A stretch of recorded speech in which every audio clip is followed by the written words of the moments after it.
విజయవాడ అయోధ్యనగర్లోని 232వ సచివాలయంలో ఏసీబీ అధికారులు దాడులు నిర్వహించారు.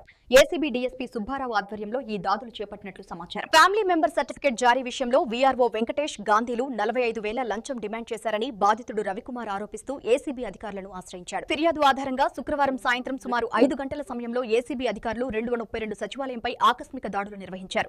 దాడుల సమయంలో పలు కీలక డాక్యుమెంట్లను ఏసీబీ అధికారులు స్వాధీనం చేసుకున్నట్లు విశ్వసనీయ సమాచారం.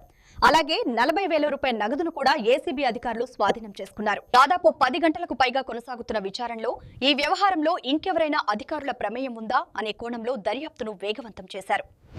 విజయవాడ అయోధ్యనగర్లో ఏసీబీ దాడులు వివరాల్లోకి వెళితే విజయవాడ అయోధ్యనగర్లోని 232 సచివాలయంలో ఏసీబీ డీఎస్పీ సుబ్బారావు ఆధ్వర్యంలో దాడులు నిర్వహించారు. ఫ్యామిలీ మెంబర్ సర్టిఫికెట్ విషయంలో వీఆర్ఓ వెంకటేష్ గాంధీలు 45,000 లంచం అడిగారు. బాధితుడు రవికుమార్ ఏసీబీ అధికారులను ఆశ్రయించాడు. ఈ క్రమంలో శుక్రవారం సాయంత్రం 5 గంటల సమయంలో ఏసీబీ అధికారులు 232 సచివాలయంపై దాడులు నిర్వహించారు. ఈ క్రమంలో పలు డాక్యుమెంట్లను స్వాధీనం చేసుకున్నట్లు విశ్వసనీయ సమాచారం. సుమారు 10 గంటల సమయం అవుతున్నా పలు విషయాలను రాబట్టేందుకు ఏసీబీ డీఎస్పీ సుబ్బారావు, ఇన్స్పెక్టర్ నాగరాజులు దర్యాప్తు వేగం చేస్తున్నారు.